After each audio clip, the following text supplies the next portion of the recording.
Ramadan tiba, Ramadan tiba, Ramadan tiba.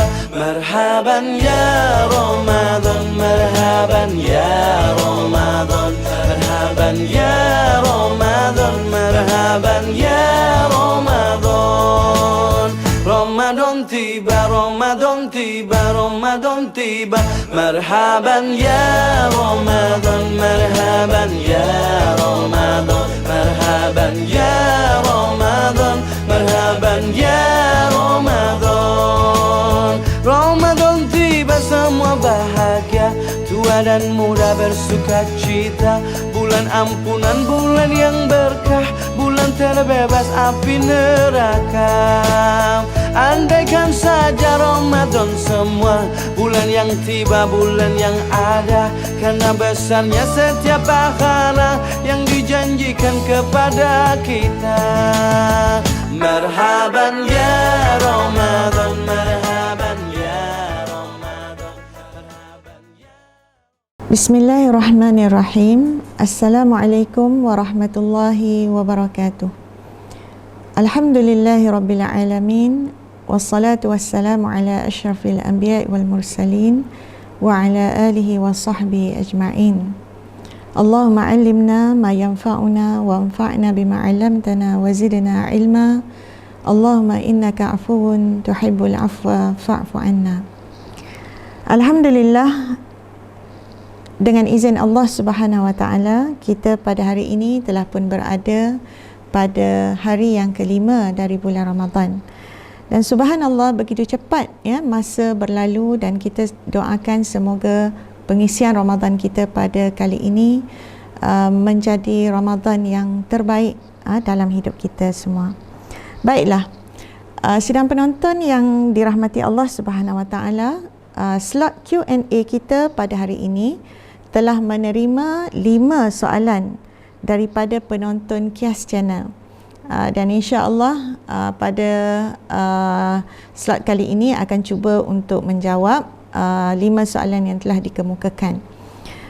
Soalan yang pertama ya, Assalamualaikum warahmatullahi wabarakatuh. Waalaikumsalam warahmatullahi wabarakatuh.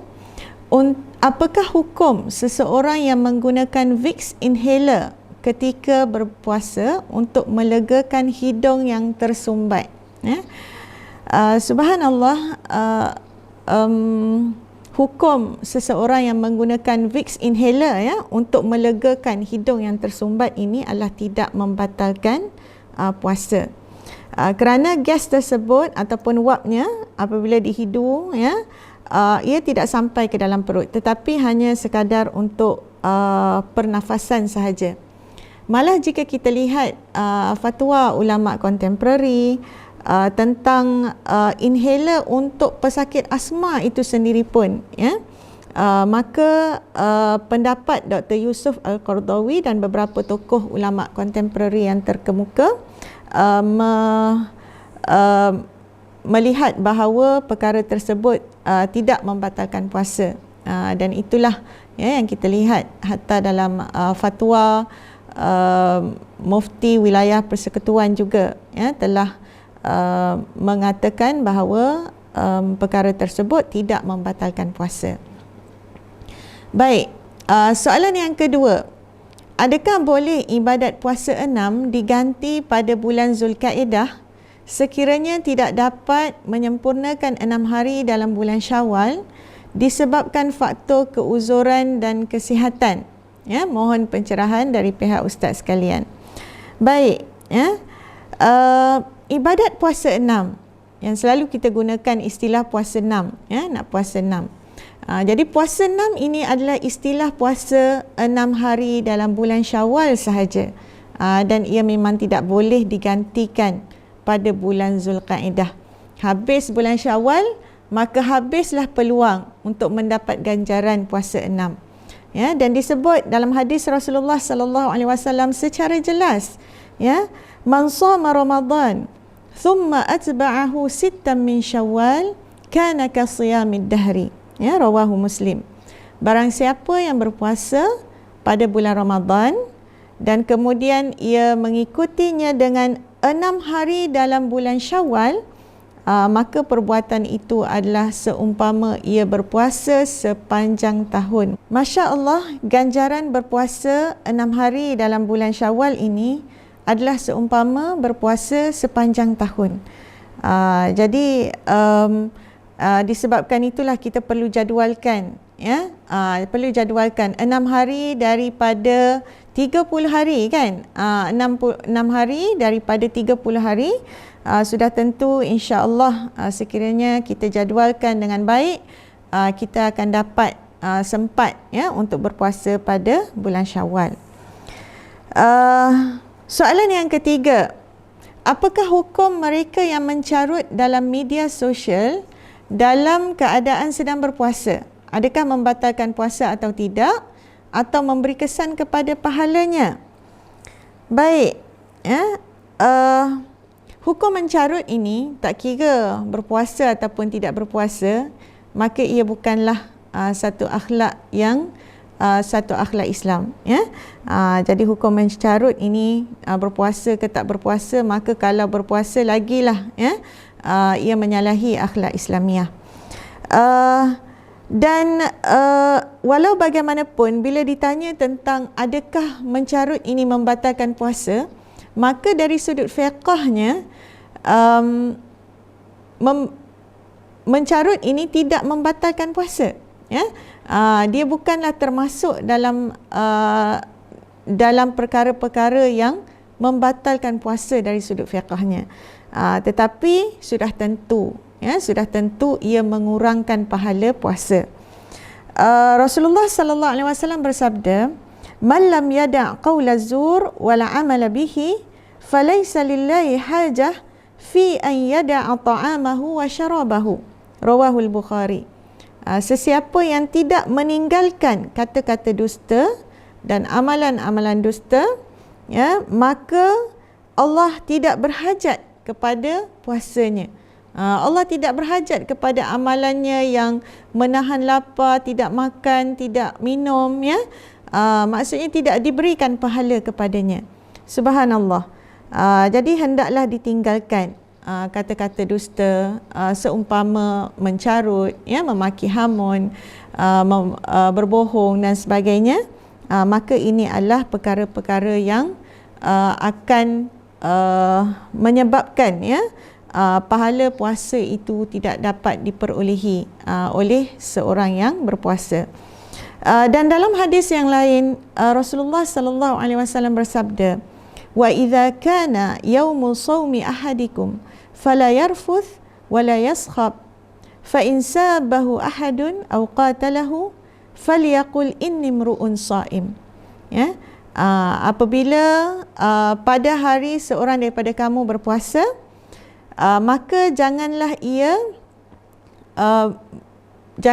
memaki hamun, janganlah ia bercakap keji, dan janganlah ia menjerit-jerit, ya, meninggikan suara menjerit-jerit, dan sekiranya ada seseorang yang mencelanya ataupun berkelahi dengannya, maka hendaklah ia menjawab, sungguhnya aku seorang yang berpuasa. Maksudnya kita tidak balas balik, jangan balas balik, sebab bila dah balas balik, dah respon itu akan membawa kepada perkataan-perkataan yang tidak baik, ya. Hadis ini diriwayatkan oleh Al-Bukhari dan Muslim. Baik, soalan yang keempat. Saya ada satu persoalan berkenaan dengan puasa ganti yang saya tinggalkan pada bulan Ramadan. Ya, waktu saya ganti puasa tersebut, rakan saya menjemput saya untuk makan. Ya, persoalannya, adakah boleh saya membatalkan puasa saya untuk memenuhi jemputan rakan saya itu? Baik, ya. Puasa ganti adalah seperti puasa Ramadan juga. Ya, ia tidak boleh dibatalkan sesuka hati, ya, dibatalkan dengan sengaja tanpa uzur syar'i. Dan ini adalah pandangan Imam Asy-Syafi'i sendiri, ya.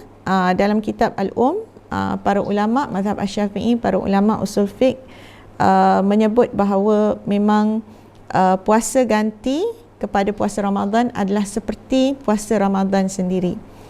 Terdapat sebuah hadis yang diriwayatkan oleh Abi Daud, ya, oleh Imam Abu Daud daripada Ummu Hani radhiyallahu anha. satu dialog antara Ummu Hani radhiyallahu anha dengan Rasulullah sallallahu alaihi wasallam, yang mana Ummu Hani berkata, "Ya Rasulullah, laqad aftartu wa kuntu sha'imah." Wahai Rasulullah, aku telah berbuka sedangkan sebelum ini aku berpuasa. Faqala laha, "Akunti taqdina syai'a?" Maka Rasulullah sallallahu alaihi wasallam berkata kepadanya, "Adakah kamu mengqada sesuatu?" Maksudnya, adakah kamu berpuasa qada? Qalat, "La." Maka Ummu Hani menjawab, "Tidak." Lalu Rasulullah sallallahu alaihi wasallam bersabda, "Qal fala yadurruki in kana tatawwu'an." Jadi tidak memberi mudarat kepadamu sekiranya puasa itu adalah puasa yang sunat. Jadi kalau puasa sunat tak apa, ya. Maksudnya kalau puasa sunat tu tak apa. Kalau puasa yang qada itu maka lain pula. Jadi dapat disimpulkan bahawa tidak boleh, ya, membatalkan, memutuskan puasa ini secara sengaja, malah berdosa besar dan ia wajib diselesaikan. Puasa tu mesti puasa penuh, ya, sehari sehingga berbuka. Waktu berbuka melainkan dengan uzur syar'i, ya. Uzur syar'i itu sebagaimana puasa Ramadan lah, sakit, ya, didatangi haid ataupun musafir, ya. Itu adalah keuzuran syar'i untuk berbuka puasa. Okey, soalan yang terakhir kita pada hari ini ialah, saya ingin bertanya, adakah terdapat tuntutan untuk kita mengkhatamkan Al-Quran di bulan Ramadan? Ini kerana saya ada terdengar bahawa kita wajib khatam Al-Quran sekali setahun, iaitu dalam bulan Ramadan. Wallahu ta'ala a'lam, ya. Tidak ada sebenarnya tuntutan yang kata wajib, ya, untuk khatamkan Al-Quran dalam bulan Ramadan. Tapi Masya Allah, ya, bulan Ramadan ini adalah syahrul Quran. Bulan Ramadan ini adalah syahrul Ramadan alladhi unzila fihi Al-Quran, ya, bulan Ramadan yang diturunkan padanya Al-Quran, dan terdapat sangat banyak galakan untuk kita membaca Al-Quran dengan gandaan pahala yang berlipat ganda pada bulan Ramadan ini. Memang tidak wajib, ya, untuk khatam Al-Quran pada bulan Ramadan, sebab kemampuan kita berbeza. Tetapi bagaimana para ulama, hatta kalau kita lihat Imam Asy-Syafi'i sendiri, ya, direkodkan bahawa beliau telah khatam 60 kali Al-Quran dalam satu bulan. Masya Allah, tidak mampu bagi kita, mustahil, ya. Tetapi inilah yang telah dilakukan oleh para ulama, ya, bagaimana para imam yang terdahulu, ya, mereka para ulama yang terdahulu, mereka memang mengkhususkan masa untuk membaca Al-Quran dalam bulan Ramadan. Dan terdapat hadis Nabi sallallahu alaihi wasallam, ya, as-siyamu wal Qur'anu yashfa'ani lil 'abdi yaumal qiyamah. Yaqulu as-siyam ay rabb mana'tuhu at-ta'am wasyahawat bin nahar fashaffi'ni fih. Wa yaqulu al-Qur'an mana'tuhu an-nawma bil lail fashaffi'ni fih. Qal fayushaffa'an. Ya. Dua perkara yang memberi syafaat kepada seseorang hamba pada hari kiamat, iaitu puasa dan Al-Quran. Dan Masya Allah, dua perkara ini dihimpunkan dalam bulan Ramadan ini, ya, puasa dan Al-Quran.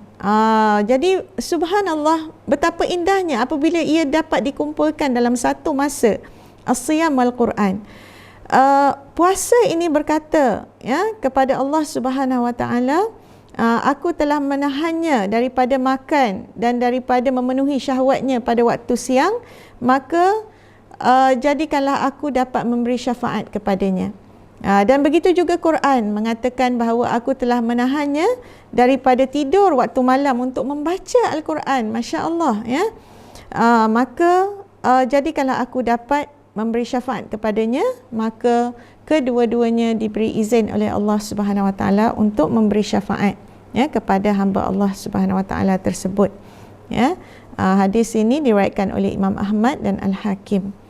Jadi Masya Allah, ya, walaupun kemampuan kita berbeza, ya, tapi untuk mengambil, sudah tentu kita semua sewajarnya mengambil peluang untuk membaca Al-Quran sebanyak yang mungkin.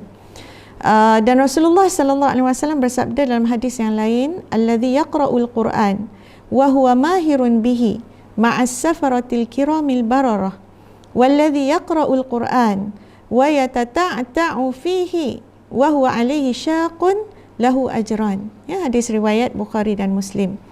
Seorang yang membaca Al-Quran dan ia mahir dalam membaca Al-Quran, maka ia bersama dengan para malaikat kiramin bararah. Ya. Manakala yang membaca Al-Quran tetapi ia tergagap-gagap, ya, dan ia sukar untuk membaca Al-Quran ini, maka ia mendapat 2 pahala. Ya.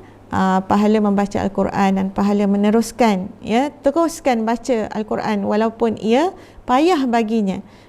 Jadi Masya Allah, sudah tentu kita semua, walaupun ia bukan, tidak ada tuntutan yang mewajibkan, tetapi biarlah dalam bulan Ramadan ini kita baca lebih banyak daripada bulan yang lain, ya. Dan semoga Ramadan kali ini menjadi Ramadan yang terbaik bagi kita semua. Sehingga di sini sahaja perbincangan kita pada kali ini. Jangan lupa untuk ikuti slot Q&A di Kias Channel pada hari dan masa yang sama minggu hadapan, insya-Allah. Aqulu qawli hadza wa astaghfirullahal azim li wa lakum. Assalamualaikum warahmatullahi wabarakatuh.